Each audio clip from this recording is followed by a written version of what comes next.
I ask one question, and the question is, how do I turn my personal passions and personal projects and activism into business? How do I turn my personal life and combine it with my business life to build success more than I ever thought possible?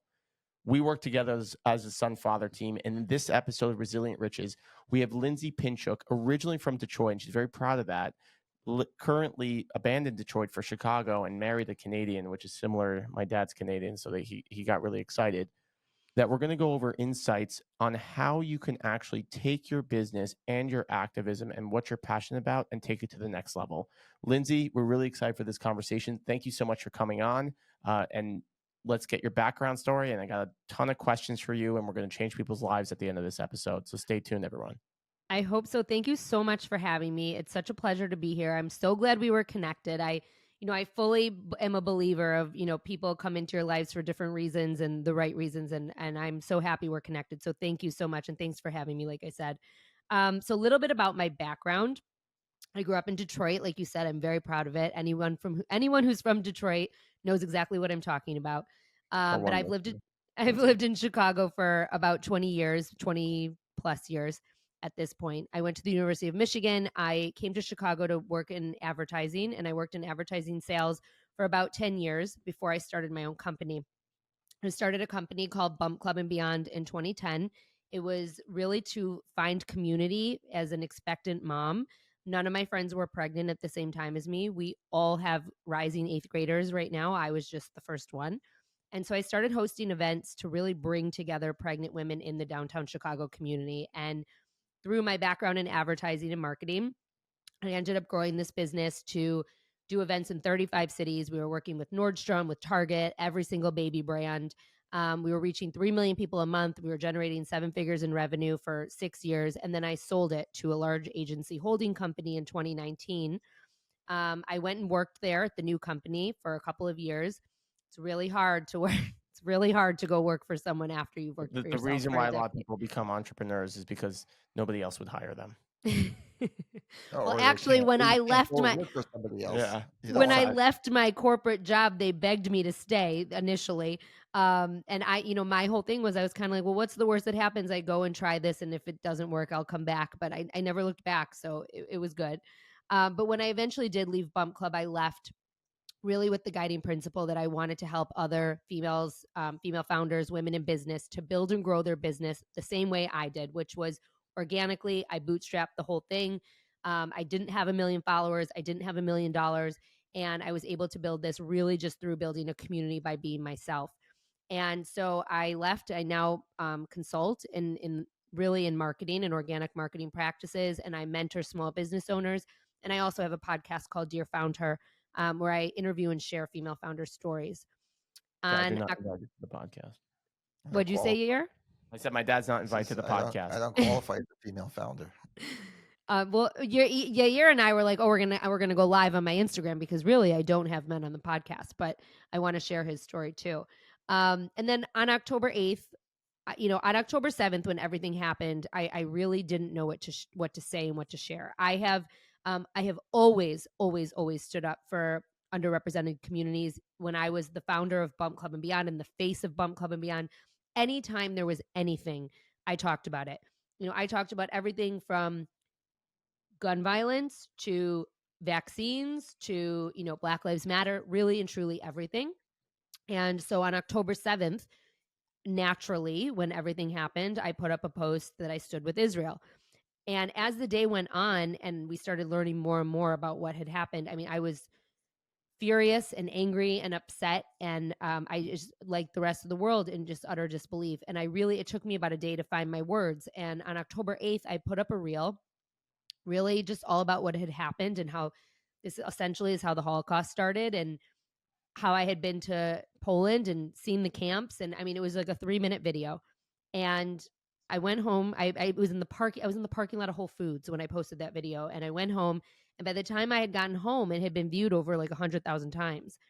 And it was very eye-opening to me that I was not alone in this. A lot of people felt exactly what I was feeling. And so I just kept talking. And since October 8th, I really have been fighting the fight, just like you, Yair, like sharing everything and anything I can to help open the world's eyes to what is going on, and to really just stand up for the Jewish community. And so that's my background. That was kind of a long story. It was a long story, but it was a beautiful story. And you said you really just put yourself on the line out there, and it's not normal for somebody to put a line and put themselves out on the line and then be able to pivot that when you're building a business. So all of a sudden, and you told me this, that you didn't post anything about your business for 2 months. And we had a very similar story on ours. Was we're with it was obviously over the weekend, and then we're having a company meeting, and I called like an emergency company meeting. We brought everybody in, and we're a financial services firm, so you need to be in the market, you need to be prepared. And all of a sudden I said to everybody, I said, hey, we can't post anything financial, so we need to make a lot of statements. That's what we need to do. And we can't, like, what are we going to talk about? Money. So we already had a podcast where we had some serious people on, like business owners, hearing their stories, founders, and what we're currently doing now. And then my dad and I said to each other, we're like, we can't post this. Like, we can't launch this episode. Like, our launch was like October 10th. Like, that was No, our it was launch even date. more. We didn't want to. You know, Yeah, we didn't yeah. want to. Everybody I- felt the same. I think that's what unified everybody around the Yeah. world. Everybody felt the same. So then I had we all of pivoted. these podcasts also, and I didn't post a single new podcast for Correct. more than a few weeks until I had Caroline DeMore on, and she was like, she was kind of like my entree back into podcasting, because I was sharing, I like didn't really know what to do. Like, I did not know. I shared a little bit about, like, because I talk a lot about marketing and business, right? So like I shared a little bit. I think I dropped like 2 episodes about how to handle times of crisis in your business. Like, I specifically talked about like how to handle social media and how to handle hate and whatnot, because I didn't know what else to post. And to your point, I didn't feel like I could be like, hey, I'm going to post like the founder of a yoga company. Like, it just didn't work. Yeah, no, you just can't. So what we did was we took our podcast that we were about to launch. We said curb everybody. Some people are like pretty upset with us, and then we just started bringing in and finding people and getting the right people and the clients of ours. Like, so we have some huge clients that are like huge activists, and they're like, for example, like we reached out to Hill, like we have a lot of connections to Hillel Fuld and Ellie Beer and Avi Mayer, like and Michael Dixon from Stand With Us. And next thing you know, like we're getting 5,000. Tanya Zucker brought 50,000. Michael Dixon, 350,000. And like you just keep building and building and building. And then we just did this Michael Rappaport event just the other day. And just on Instagram in the first day was over 100,000 people saw the clips. And then next thing you know, like I'm getting reached out to do a podcast with Douglas Murray, and people are asking my wife at the event, like, what does Yair do? And he's like, oh no, he does like wealth management, life insurance, financial planning. I was like, yeah, this is where like it's so weird because this isn't my full-time job, but because we've had this skill of podcasting and interviews and all this other stuff, you're able to channel that to something. You have an ability to market. So you took your skill and used it to defend the Jewish people and to I'm sure how many thousands of lives you changed. I mean, I hope so. It's going back to what you said. I did not feel like I could post anything about business pre October 7th. I talked a lot about entrepreneurship, marketing. I talked about, my programs, like all that kind of stuff. And it was all tips to help you build and grow your business. And I couldn't share normally after October 7th. I couldn't. And I was like sick to my stomach about like, am I letting people down? I don't know. But then at the same time, what ended up happening was like in the first, I don't know, 3 or 4 months, I lost like 5,000 followers, but I gained like 18,000 followers. So it was like, okay, like clearly what I'm saying is resonating with people. And so like I shared with you before, I didn't say anything about business at all on Lindsay Pinchuk. I have a Dear Found Her account, which is my other account. But again, I wasn't really podcasting, so it was very little that I was sharing. I didn't say anything about business until the end of November. Also, during this time, I launched a group mentorship. And so I barely spoke about it on social media. I really launched it and sold it through my email marketing.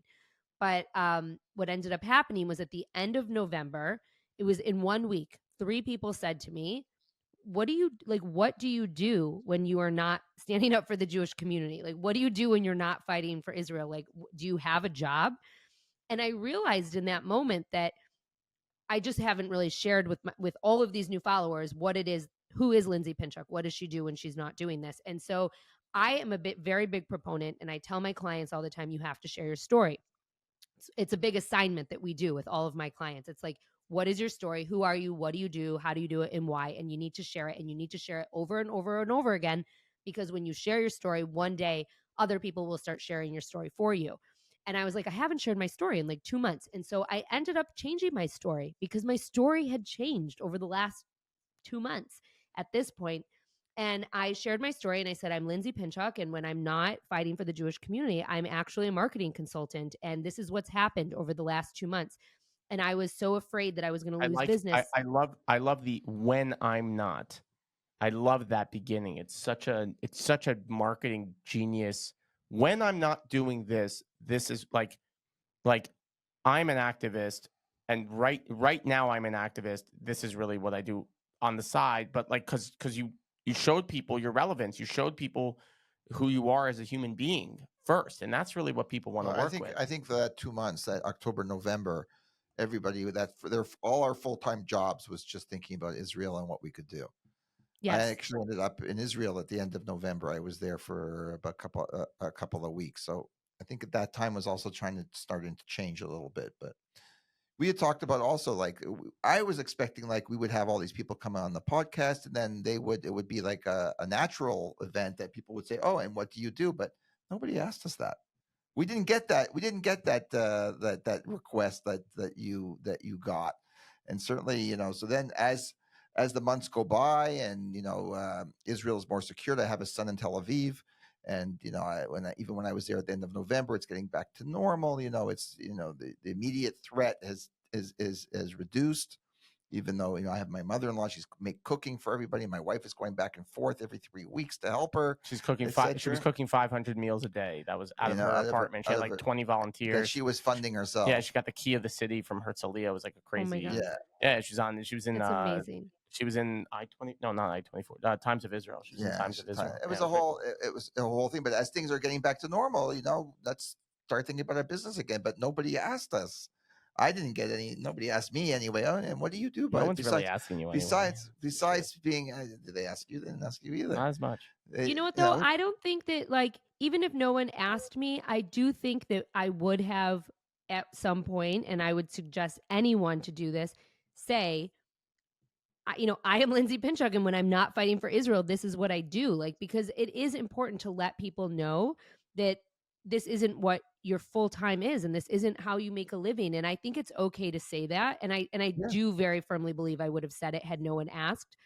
But I would say that to any business owner, that it's really important to let people know that you are multifaceted and you do have other things going on. Because, and that's the other thing too, is, and I'm sure you get this all the time. Like, I get tagged in things and I get, please share this. And I say, like, I am doing the best I can. I'm one person, and I also have actual work to do. And I do.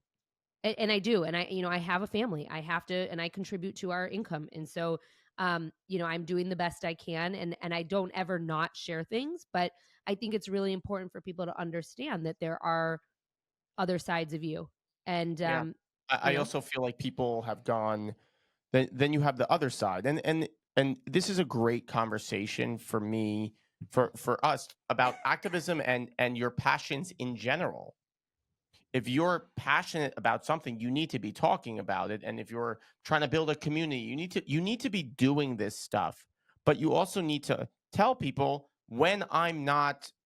We had the owner of the U.S. Kettlebell, he's Kettlebell Kings, on a few days ago, and he was like so passionate about fitness and so passionate, and he built this community, a $7 million a year income revenue community of kettlebells, which is like crazy if you think about it.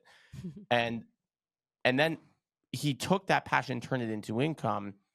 You're also telling people to take that passion that you have and make sure that people know that there's also income to it. So combining the two, there's nothing to be embarrassed about.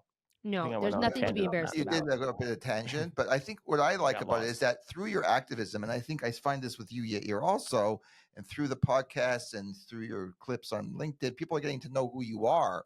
This is who I am. I fight for Israel, but I also like a lot what you said. Like you said, also, when I'm not doing that, this is what I'm doing. So please, let's have some business. Let's do some And business. but this is interesting because this is kind of how it happened. Like I was never not working. I mean, I still had clients in the beginning, you know, that projects that I was working on and whatnot that were not Israel, not Jewish related.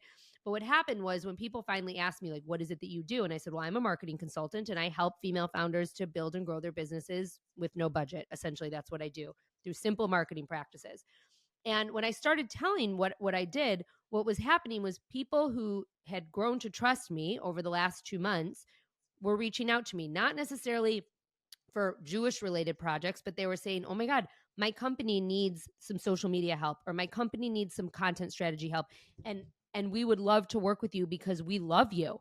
And they had already gotten to know me, and people want to work with people that they trust and that they like and that they can talk to and that they know, you know, have the same thought process And they trust. behind And They values, trust. same values. And they and trust. the same values. People Yes. want to work with people that they trust. I do feel that that I will say, and you can't really put a dollar sign on it, but the value of we've had to kind of rewire our brain because we're in sales. That's what we do. We're a very high volume shop. We have a great client touch. We have great automation. We have great staff. People just like working with us for our wealth management. We turn away more clients than we take because you have to be very specific on the type of valued person that you want to take.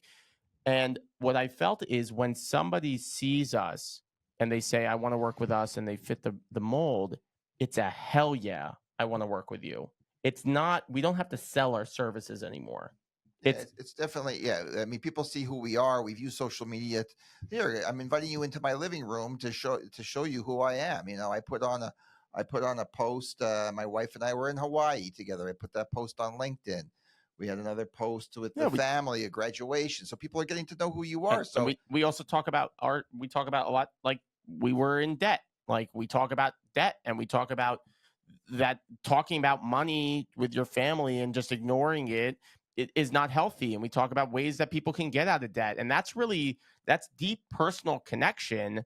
One of my highest performing posts on LinkedIn was talking about like how our family got ourselves out of credit card debt, and we used different ways to get ourselves out of it. Yeah, and your mother didn't like that. Yeah, she did not. Yeah, well, you know what though? I tell people all the time to share the stories of the. I do tell people all the time to share those kinds of stories, and I often share this story. When I was first starting Bump Club, it was probably 2012, maybe 2 years in. We were getting ready actually to go to High Holiday Services, and we were still living in the city. And we walked outside, and there was a man standing on our stoop, and I was like, "Can I help you?" And he said, "Yeah." He said, "I'm from the IRS."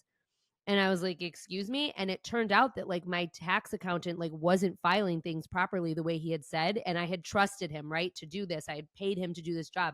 And it ended up working out fine. But in the moment, I was sick. I was like throwing up. I was crying. I was like, I'm going to go to jail. I mean, that's what I thought. But I share this story all the time, to your point, because people but they want to know that you're not perfect and that you've experienced hurdles as well.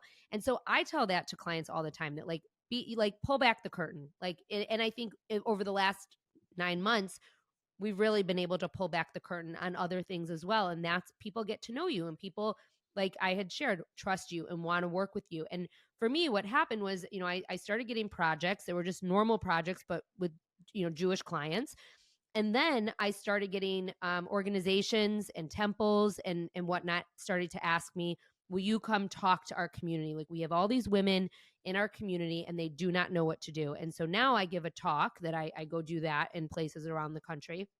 And then more recently, I would say in the last couple of months, I've had people who have found me after October 7th and who work for Jewish organizations or specifically with Jewish interests. I've had people say, oh my God, I didn't know that you did X, Y, and Z until I saw this reel that you posted. You are what I need for our organization. And so now I'm working on a couple of projects within the Jewish realm as well, but I'm combining my knowledge and my expertise in marketing to help other Jewish entities to really expand their own footprints as well. So it's kind of evolved. And I still have other projects too that are not anything to do with the Jewish community. I mean, I'm working with like an athleisure brand right now also, but That's you know, but athletic leisure, just so you know. I didn't know what that was, but I got to ask, it seems very unusual for an IRS guy to come to your door in person. I mean, that must have been pretty serious. It must have been. Truth, I have to be very honest with you. I really don't remember much of it, and it was so long ago. I was like, it was like a year, I think, of taxes that he did not, like my quarterly taxes, like I would sign them and give them to him, and he was not sending them in. And they showed up at my house.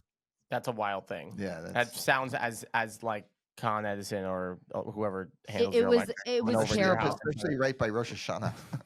It was The honestly year of terrible. judgment. And like, The day of of judgment course is we coming. fired him, you know, and I hired someone to fix it, and we got it fixed, and I paid everything that needed to be paid, and it was fine, but it was really scary as a business owner. And Yeah, fine. I kind of became a business owner a little bit on accident, the same way I became an activist a little bit on accident. Like I was like, oh, I'm going to have events for moms, and like I don't do anything half-ass, and so it ended up being a 7-figure business. But in the beginning, I was like really learning as I was going in terms of what to do as a business owner, because that was really not my area of expertise. But you figured it out as you went along. Yes, So I did. So question for you is, how are you now taking your new followers and moving that when this thing is over and you can tone down the activism, I guess, how do you take this new level of followers and move them to the next level?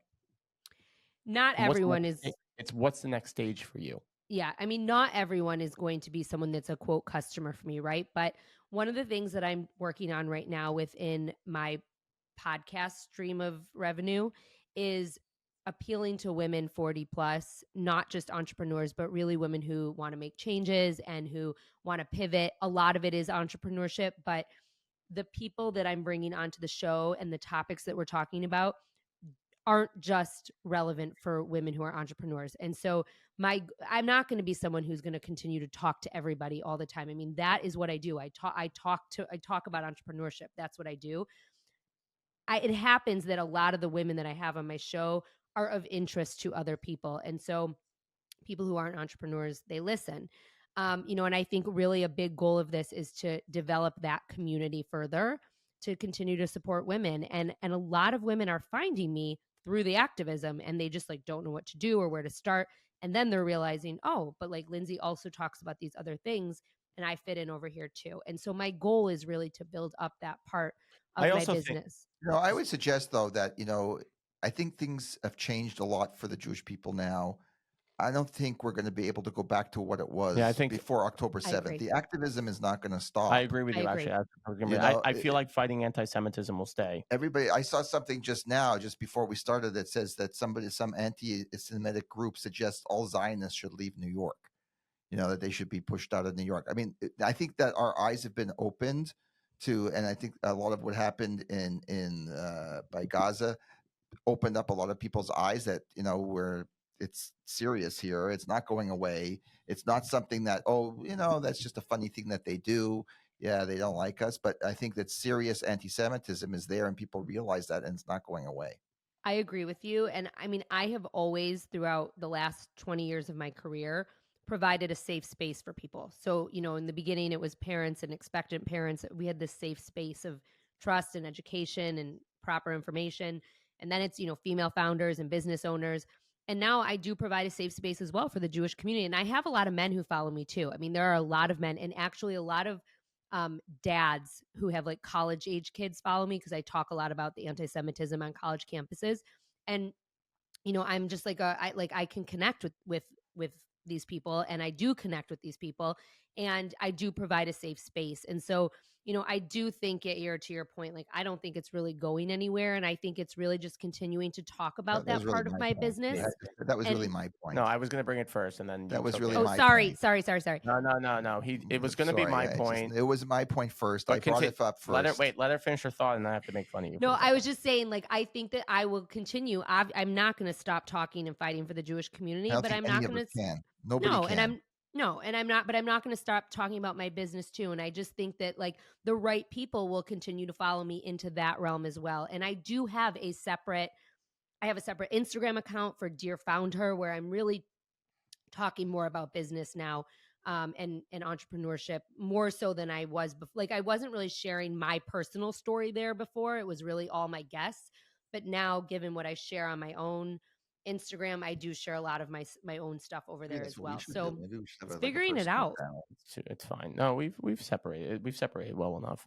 Um, no, the one thing that I actually just want to speak about this college students and I went to business school and my dad went to business school, and everybody had this one in your class. Let's say if 20 students in my university, it was 10% can get an A, 40% can get a B, 50% or the 40% can get a C, and 10% fail D and fail.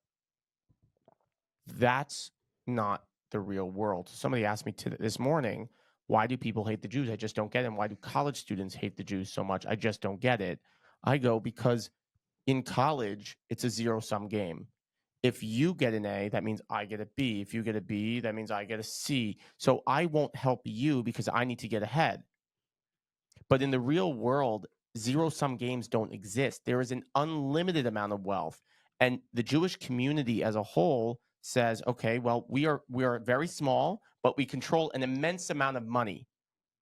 And for people who look at the Jewish community, they go, well, there's so much more population than them. We need the money, and they took it from us. For example, the KKK, when the U.S. was founded, there was 4 million not when the U.S. was founded. At their prime, there were 4 million members. There was 110 million people in the U.S. at the time, and there were 4 million of them were in the KKK. So, well, how did they get so successful? They said immigrants come in, blacks, Jews, Indians. It didn't make a difference. And they said, well, they're taking our jobs. But in reality, there's unlimited jobs because you can create jobs. There's unlimited money because money can be created and wealth can be created. But in universities, they don't understand that yet because they're not really in the real world. They're really stuck in this small frame. Once they graduate, they realize, oh, well, the Jews actually didn't do anything to us. And that's why they're so easily targeted. That's my opinion right now on the college, on what's going on in the college communities. So one of the things I've actually been in conversation with one of the regents at University of Michigan on a regular basis. I talk to him regularly, and one of the things that I said to him very early on was very similar to what you just said. I said to him, I said, what is happening on the college campuses is not, it doesn't translate to the real world. And I said to him, I said, and there's no consequences here on the college campuses. And I said, if there were consequences, I don't think this would be happening as to this magnitude here at the University of Michigan. We were specifically talking about Michigan. I said, in the real world, I cannot go to a sales meeting with a cowbell, in a thousand plus person theater and start ringing the cowbell and saying divest, divest, divest. I would get arrested. I mean, look what happened to, there was the week that Google arrested those morons for sitting in at the office. And I said, but at the university level, we're letting them get away with this stuff and we're not arresting them. We're not instilling consequences, and that doesn't work in the real world. So they're getting a very unrealistic view of what would happen if they did this in the real world. And I really firmly believe that there are just not enough consequences. This morning, the students that occupied the president's office at Columbia, all of them, like 29 of them or something, the charges were all dropped. 10 of them or whatever. The only ones they're keeping are those that actually attacked the police. But the rest of them are getting off scot-free. And they even said that ridiculous. A lot of them are not even students. Like the DA. I mean, what's going on? I mean, that's ridiculous. It is really upside down. I mean, really and truly. And all this does is that go back tomorrow. Occupy it. Nothing's going to happen to you. Of course. How do you build such a resilient brand that even your current clients you were able to keep that? And how are you able to balance between activism and business? I honestly don't know the answer to that second question because people ask me all the time, how do you find time? I don't know. I just do. I'm kind of one of those people that balance. I really, I don't know. I'm just one of those people who am always doing a lot of things. I'm always busy. I don't think there is a balance. I've never been a fan of the word balance. I've kind of just always done what needs to get done. For example, someone sent me something this morning about the Ann Arbor School Board, and she said, can you help me amplify this? And I said to her, I absolutely can. And it's a dear friend of mine. I said, I absolutely can. it's got to wait till next week because I have a packed day today. So like it's really setting boundaries and saying no and understanding your own personal limits and bandwidth. I mean, there are days that that I'm not on social media, or you don't see my face on social media, but people still think I'm there because I have an amazing support system that collaborates with me, and all I have to do is hit yes, and I have posts that go up because I'm collaborating with people on social media. So I don't think that there is a balance. I really don't. I think that it's like just getting done what needs to get done. And that's how I've always been. I get shit done, and I figure out a way to do it. But you And need to schedule some personal time, you need family I do. time, you need to schedule that, and you gotta stick to your schedule and keep your structure. So I think even though you wanna say that you just get shit done, and that's fine, we're like that too, but I think, I think it's more than that. I think, you're structured, and you stick to your structure and your schedule and your And I discipline. say no. I do. I say no. And I think you have to say no. And I would say that before October 7th, like people would say to me, like, as an entrepreneur, like, how do you find time for everything? And I would say I don't. And I ask for help all the time. And I stick to my boundaries and I say no. And like, it really wasn't until I learned to say no in business that my business actually started taking off, because I felt like I had to say yes to everything and I was stretched so thin. I say no So all the time now. And I do with Yeah. this stuff too. I get invited to things all the time, and I you can't go to everything all the time. And so I pick what I want to go to and I say no to the rest, and I but say thank you besides for your the saying invitation. no, I think it's very important what you just said is that you ask for help. Yeah, and I do. See why I told you Lindsay was amazing? She's amazing. Oh, thank you guys. No Thank you. question. You try to take your life into the next stage. You try to take your business to the next level. What are the initial stages that somebody can do that? Well, there's so many there's so many things to say to answer this question. So rocket Um fire it. what? Rocket fire it. You got it. I think like when you're taking your business to the next level, there are a lot of things that you need to consider. And I think the very first thing is the foundation that you're building upon. I always say to all of my clients, like this is not a sprint, this is a marathon, and your marketing is really, really important. And it's not going to happen overnight. So you have to lay this groundwork and this foundation. You have to make sure your tools are in place and your processes are in place, and you understand how things work together. The other thing that is really important is building the foundation upon your story. And this is something that I said before, and I'm going to go back to again.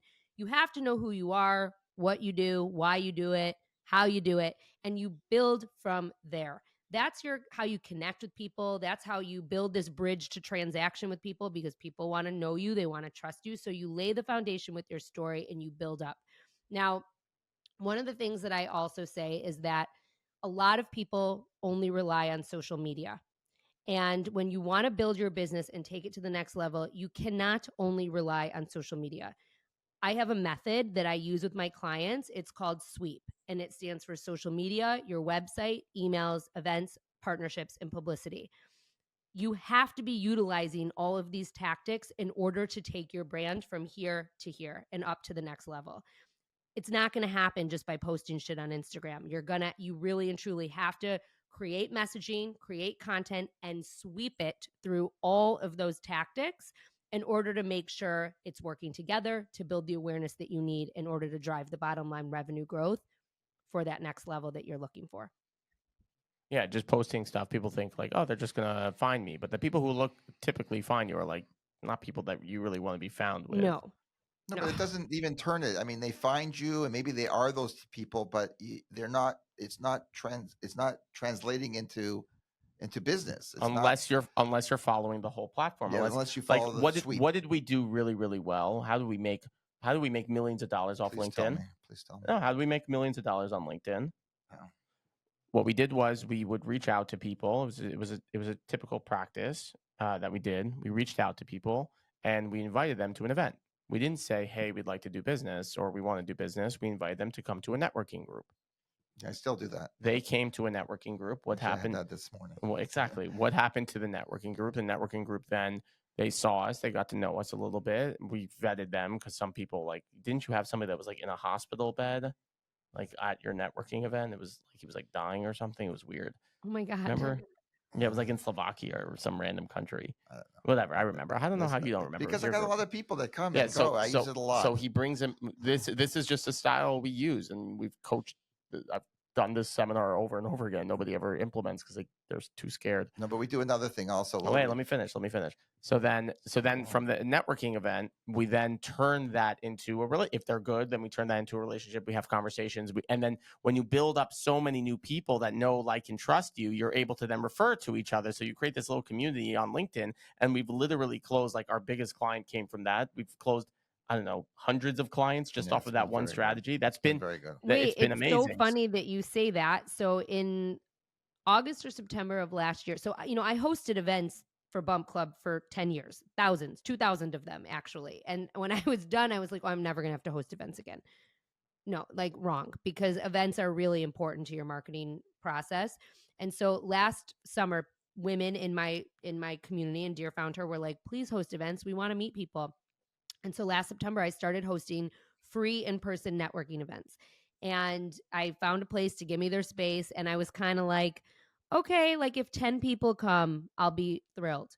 Well, 50 came to the first one, 75 to the second one, 100 to the third one. And we were getting all these women that were coming. And then people outside of Chicago were like, can you do it in our city? And can you do it online? I actually, right before I hopped on this, I did a virtual one this morning. We talked all about Instagram Reels, and we networked around Instagram Reels.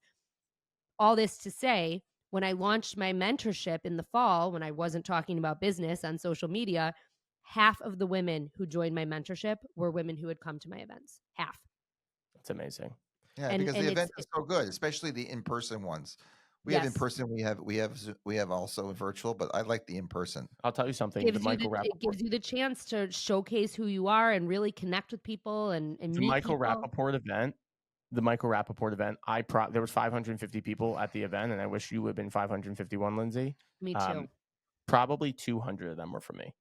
Like, I'm not even joking. Like, that's a lot of people. It's a lot of people. Yeah, it was amazing. We're gonna host Douglas Murray in September. So fun. And I mean, he's expensive, so we're gonna have to charge, like, actual to cover our costs, because Michael is expensive, but he's not. He's very fair. And we're also gonna host him at KJ, but we're gonna have 800 people there. Like, that's the events that we want to do. So we'll do once a quarter, a huge speaker, and that you become that person for people. We can use that, and I think that's such a powerful piece, and we've done it so successful for so long. I would just say also, I'm not sure what you think about this, but for the first couple of months after October 7th, we just thought we'll do the podcast. We're starting the podcast for the couple of months, whatever it was, or at least this is what I thought. We discussed it also. We thought it would like to happen like generic, by itself, like we would get business just by itself. And then we started after, a couple months, we realized it's not happening. We're spending a lot of time on the podcast. We're enjoying the podcast, meeting great, amazing people. I'm finding out like stuff that I would never know about, but we're not getting the business, which is really what we're about. So I think now we're changing our mindset a little bit and say that, and start saying, when I'm not being an activist or when I'm not doing a podcast, I am financial planner. Here's also what I think is really important. And I tell my students this all the time. And I tell my clients, like my consulting clients too, if you don't tell people what you do and how to work with you, they're not going to know. You have to really be very blatantly honest and say, like, this is what I do, and this is how you can work with me, and this is how I can help you. Because people, you think that everyone knows what you do, but they really don't. I mean, and you need the call to action also. I think the call to action is good. Book it on my appointment. Let's talk. Let's do something. Do something. So now. It's funny that you say that, because I had a post last week. When I post about business now, it's like it doesn't really get that much traction. But in terms of like vanity traction, so I shared something last week about how I had room to take another client this summer, a mentorship client. And I said, this is what I do. This is how you can work with me. This is a problem I just solved for a client. If you want to book some time to see if we could work together, grab some time on my calendar. It's in my stories. And from an outsider's perspective, I mean, it did not get that many likes or that many views or plays or whatever. I booked 4 calls. Yeah, that's a lot.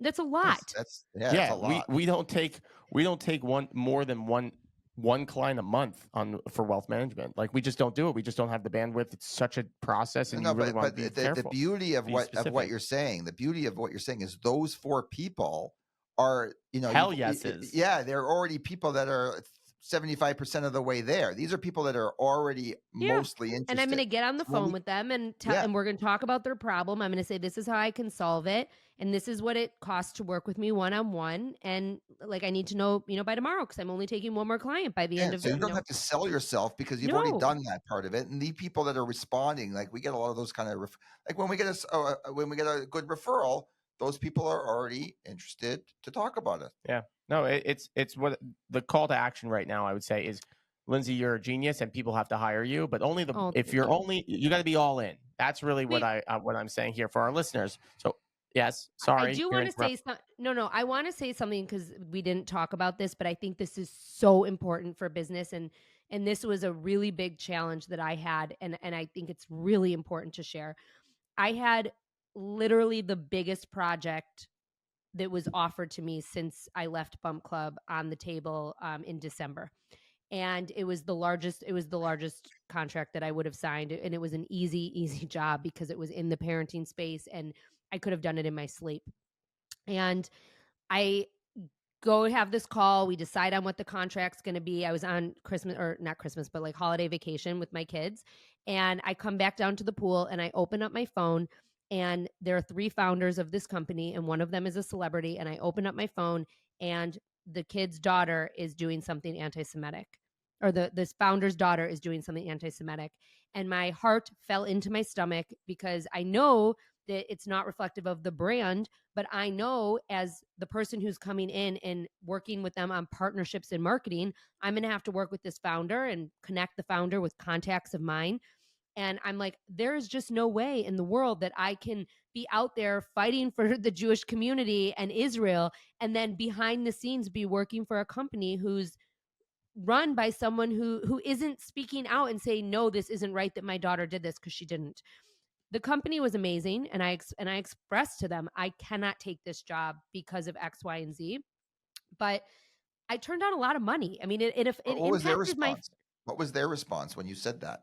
They were very, very understanding, and the woman that I was dealing with, like, I had written a letter that I published as an article on LinkedIn without like the name of the company. And she said that it had been given to the board, it had been given to everyone. And I basically said, I cannot take money from an organization that is the face of the company is whose kid is anti-Semitic, and it wants to murder my people. Yeah, and I said essentially, like, I understand that she's a mom and she's standing by her family, but I need to stand by my family, all 15.2 million of us. There are not that many of us, and I cannot just take money. I can't take money in this vein. Like, and they said they didn't respond to anything further. No, they did. They were very, very kind. The woman who I was dealing with actually said to me, I will connect you with anyone you want to be connected with of my contacts, because I think that anyone who gets the opportunity to work with you is lucky. And she was like, I really wanted to work with you, but I respect your opinion. I respect your values, and I'm not going to force you to do this. She was very, very nice. They were very nice, but they also understood. Founder, like, you were able to speak to the mother, like it was not. the daughter. I was you could not speak to the founder. No, that was not suggested. No, it was too big a thing. No, but I mean, but my whole point is, I turned it down. And I think a lot of people would have not turned it down because it was a lot of money. I mean, it impacted my family's revenue, and our, it impacted our lives.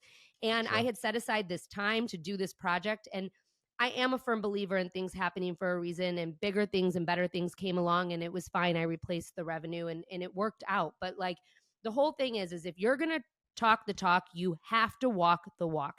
And you cannot be like taking money from these people who want to hang us out to dry. And a lot of people do. And there are a lot of people in business still who are taking money from anti-Semites and from people who want to kill us because it's their livelihood and their bank account. And that is not okay. And I think it's really important to say that. So, Lindsay, you've had these moments over the last 8 months that have been defining. This is one of them. But there's always a moment in somebody's life that allows them to be so resilient through challenges in all stages of their life. What was that moment for you growing up with your family? Some moment taught you to be resilient forever. Could also be from Detroit.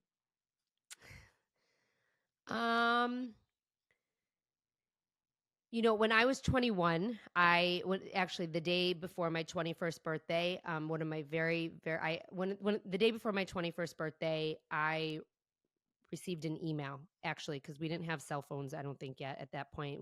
Definitely didn't have Apple phones. And one of my very close camp friends died in a car accident. And I was the last one to speak to her. And I spoke to her the night before because we were working on getting her a fake ID to come to my 21st birthday party. It was over Thanksgiving. And I would say that was probably a time in my life that like I was the lowest of low. Like I couldn't understand how this beautiful young soul who was literally like a ray of sunshine could have been taken from us. And it took me a really long time to come out of it.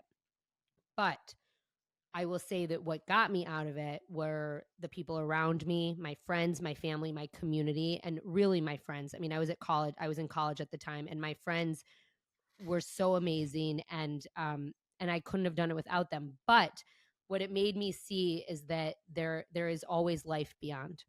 And when you're here, you got to really maximize and live life to the fullest and make sure that you're known for something and that you're making a difference, because you just never know what tomorrow's going to bring. Lindsay, how can people find you? How can people get in touch with you? You can find me on Instagram at Lindsay Pinchuk. You can find me at lindsaypinchuk.com. You can also find me on Dear Found Her. It's dearfoundher.com, at Dear Found Her on Instagram. And if you want to email me, you can email me at lindsay@lindsaypinchuk.com. Lindsay, thank you for everything you're doing. Thank you for changing the world around you. Thank you for building communities around you. People really need it. We've been reached out to by people in Ireland saying, I feel like I'm the only Jew in Ireland and thank you for speaking up. I mean, just amazing people that have just connected with us. And it's so deep that someone's actually leading the charge and someone's going to be here to stay. And I hope people really understood what this episode was and how you can get involved, and it also will help you and it'll help other people, and your family's life doesn't have to you don't have to sacrifice your family to No. do so. And there's so much more to this activism than just speaking up, and you can also really save people, and that's really what you're doing. And that's really why it's such an honor to have somebody like you on. We really appreciate you. We love you. We care about you. And we're going to be in your community and you're going to be in ours. So thank you, everybody, for listening. We'll see you on the next one. And thank you, Lindsay, for this amazing conversation. Thank you so much for having me. And thank you for everything that you're doing as well. And I'm so glad to be in your community and so glad that you're in mine. So thanks.